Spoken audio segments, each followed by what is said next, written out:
સતત બીજા દિવસે ભુજ રેલવે સ્ટેશન અને દાદુપીર રોડની ગટર સમસ્યાને લઈને જાગૃત યુવાનો અને મહિલાઓ સાથે સ્થળ પર ધરણાનો કાર્યક્રમ રાખવામાં આવ્યો હતો, જેમાં ઉપસ્થિત યુવાનો કાર્યકર્તાઓ સાથે ચર્ચા કરી આ સમસ્યાનો ઉકેલ માટે ઉગ્ર આંદોલન કરવાનો નિર્ણય કરવામાં આવ્યો છે અને સંબંધિત પ્રશાસન જ્યાં સુધી ઉકેલ ન લાવે ત્યાં સુધી દરરોજ એક કાર્યક્રમ આપવાનું નક્કી કરવામાં આવ્યું છે। છેલ્લા લાંબા સમયથી વિવિધ પ્રકારે વિરોધ પ્રદર્શન કરી રહેલા વિસ્તારના રહેવાસીઓ દ્વારા ગઈકાલે કાળા ઝંડા લગાવી નવતર વિરોધ કરવામાં આવ્યો હતો। આજે ફરી એક વખત ધરણા યોજાયા હતા।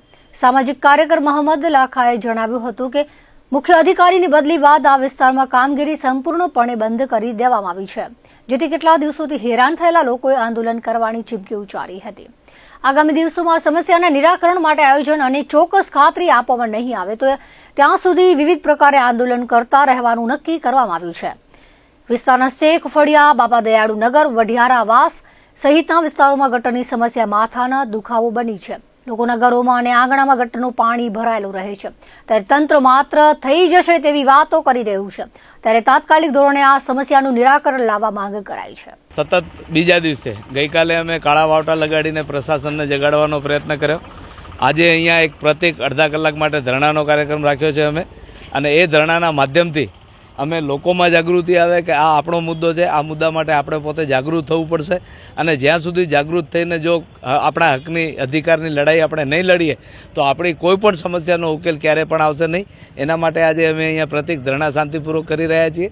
જો ઉકેલ ના આવે તો સોમવારે આનાથી પણ વધુ ઉગ્ર આંદોલન કરવામાં આવશે। પાલિકા સામે 9 દિવસના ધરણાનો કાર્યક્રમ કર્યો ત્યારે આ વિસ્તારમાં જાણે કોઈ સમસ્યા હોય જ નહીં એટલી હદે પ્રશાસન કામે લાગ્યું। રાત દિવસ એમણે કામ કર્યા અને રોડ રસ્તા સફાઈ કરી અને ગટરની સમસ્યા પણ મહદ અંશે એમણે ઉકેલ લાવી દીધો હતો, પરંતુ જેવા જ નગરપાલિકાના ચીફ ઓફિસર શ્રી બદલ્યા અને એમના પછી નગરપાલિકા કચેરીની આ જે જવાબદાર શાખાઓ છે એમને જાણે તાળા લાગી ગયા હોય એવી રીતે એમના એન્જિનિયરો, કર્મચારીઓ, અધિકારીઓનું વર્તન થઈ ગયું, અને જે સમસ્યા હતી એ સમસ્યા એમને એમ પાછી રોડ ઉપર પાણી નીકળવા લાગ્યું, લોકોના ઘરોમાં પાણી આવી રહ્યું છે, અને ત્યાં સુધી કે રોજા રોજ લોકો મળમૂત્રમાંથી પસાર થઈ રહ્યા છે।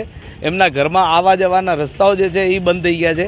બાળકો અને વૃદ્ધો જે છે એમને નીકળવામાં અને આવવા જવામાં ખૂબ જ તકલીફ પડી રહી છે। એને કહેવાય કે શરમજનક બાબત છે કે જે પ્રવાસીઓને આકર્ષવા માટે, જે પ્રવાસીઓને બોલાવવા માટે આપણે સતત કહી રહ્યા હોય છે કે કચ્છ નહીં દેખા તો કુછ નહીં દેખા, એવા પ્રવાસીઓ જ્યારે આ રસ્તા ઉપરથી પસાર થતા હોય છે ત્યારે એ લોકો જોઈ રહ્યા છે કે ખરેખર આટલી ગંભીર સમસ્યા જો આ મોડેલ રેલવે સ્ટેશન પાસે થતી હોય કે જે નિર્માણ પામી રહ્યું છે, અને આ રસ્તો જો મુખ્ય માર્ગ હોય રેલવે સ્ટેશન જવા માટેનો, તો એ પ્રવાસીઓ જ્યાંથી પણ આવતા હશે એ લોકો કમથી કમ એમના લોકોને એમ તો કહેતા જ હશે કે ભાઈ બસમાં પ્રવાસ કરજો, પરંતુ રેલવે મારફત પ્રવાસ ન કરતા।